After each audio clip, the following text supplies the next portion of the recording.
berkumpul pada momen yang amat penting karena kita tidak hanya memperingati Hari Anti Korupsi, namun juga merefleksikan komitmen kita dalam memerangi korupsi sebagai abdi negara. Bagaimana kita melakukan kewajiban kita untuk menciptakan tata kelola pemerintahan yang bersih, transparan, dan akuntabel, kita canangkan nanti melalui deklarasi hari ini. Meskipun ini sudah dari tahun ke tahun, tapi tahun ini pertama kali saya memimpin, jadi mudah-mudahan ada bedanya. Pada tahun 2023, Dewan Ekonomi dan Sosial Perserikatan Bangsa-Bangsa atau ECOSOC melaporkan bahwa korupsi menguras lebih dari 5% dari produk domestik bruto PDB global, dari sekitar 13 triliun dolar belanja publik global hingga 25% atau setidaknya 3 triliun hilang akibat korupsi. Perlu dicatat oleh kita semua bahwa yang tidak tercermin dalam angka-angka ini adalah dampaknya pada kehidupan dan penghidupan dari jutaan individu serta keluarga mereka. Komitmen pemerintahan Indonesia di bawah kepemimpinan Presiden Prabowo Subianto terhadap pemberantasan korupsi sangat jelas disampaikan.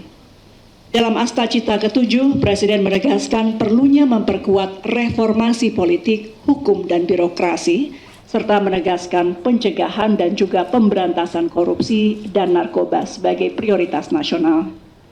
Dalam pidato pelantikan pertamanya, Bapak Presiden menegaskan pesan penting bahwa kita harus berani menghadapi dan memberantas korupsi dengan perbaikan sistem, dengan penegakan hukum yang tegas, dengan digitalisasi. Sampai terakhir kemarin ketika di istana pun beliau menyampaikan pentingnya digitalisasi dalam rangka mencegah korupsi. Sebagai bagian dari pemerintah, Kementerian Komunikasi dan Digital tentu memegang peran sentral dalam membangun sistem digital yang mendukung pencegahan korupsi. Transformasi digital bukan hanya alat modernisasi, tapi juga senjata yang ampuh dalam memberantas korupsi. Transformasi digital harus menjadi alat untuk memperkuat integritas dan keterbukaan. Melalui digitalisasi, tata kelola pemerintahan, dan reformasi sistemik birokrasi, kita tidak hanya meningkatkan efisiensi, tapi juga menciptakan transparansi dan akuntabilitas. Dan tentu, apalagi kementeriannya adalah Kementerian Digital, ini kita harus menjadi contoh. Karena beliau selalu menyampaikan bahwa dengan digitalisasi harapannya adalah korupsi dapat diberantas, maka kementerian yang beliau berikan tambahan nomenklatur, yaitu Kementerian Komunikasi dan Digital, tentu tanpa harus dijelaskan lagi, itu tentu menjadi harapan beliau untuk menjadi terdepan dalam juga melakukan langkah-langkah pencegahan ataupun pemberantasan terhadap korupsi. Bapak Ibu yang saya hormati, beberapa pengalaman atas kemajuan digitalisasi tata pemerintahan saat ini sudah sampai pada level di pedesaan. Beberapa desa bahkan telah meluncurkan berbagai layanan digital seperti pelayanan administratif, surat menyurat, sistem pengaduan masyarakat berbasis aplikasi, serta transparansi anggaran desa yang dapat diakses oleh publik melalui situs resmi desa. Upaya seperti ini contoh nyata dari bagaimana teknologi dan digitalisasi menjadi instrumen pemberantasan korupsi di akar rumput. Sekali lagi karena pemerintahan desa juga sudah ada yang melakukan digitalisasi untuk membuka atau menjadi upaya transparansi, maka kementerian ini tidak boleh tertinggal dan justru harus terdepan. Pengalaman baik ini sejalan dengan tujuan perubahan nama, sebagaimana saya sebutkan tadi, dan konsekuensi perubahan ini salah satunya adalah, ini mumpung ketemu semua eselon 1 dan eselon 2, salah satu konsekuensinya adalah perubahan struktur organisasi yang berfokus pada digitalisasi dan tata kelola pemerintahan melalui pembentukan Direktorat Pemerintahan Digital. Kita akan mendorong dan memperkuat pengembangan layanan publik berbasis teknologi, kemudian juga ada Kedijenan Pengawasan Ruang Digital, ada juga Kedijenan Pengawasan ekosistem digital dan perubahan lain-lain. Saya selalu menyampaikan, kalau dengan eselon 1 sudah, mungkin dengan eselon 2 perlu saya sampaikan bahwa saya mohon maaf kalau ini adalah disrupsi, tapi ini untuk kebaikan kita bersama.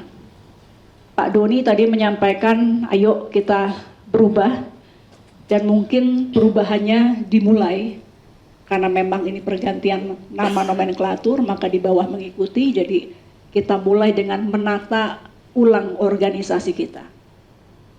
Saya memastikan bahwa eselon 1 diajak ketika ini kita bicarakan, jadi ini tidak sepihak saja, dan mudah-mudahan nanti dalam perjalanan kami akan meminta masukan juga dari eselon 2, bagaimana kemudian untuk memaksimalkan struktur baru kita. Lagi-lagi tujuannya untuk tata kelola pemerintahan yang baik, agar fungsi-fungsi kementerian ini juga bisa berjalan dengan lebih baik lagi. Bapak Ibu, teknologi saja tidak cukup merepresentasikan perubahan. Sebaik apapun perkembangan teknologi, integritas manusianya jauh lebih penting. Apalagi integritas sebagai abdi negara, patriotis, sebagaimana selalu disampaikan harapan Bapak Presiden dan rakyat harus tumbuh muncul dari setiap diri kita. Sekali lagi, perubahan nama ini harus mengubah cara berpikir dan perilaku kita dalam memaknai tugas kita. Jadi tadi ketika kita bicara digitalisasi, kita bicara merubah sistem dan tata kelola serta struktur organisasi.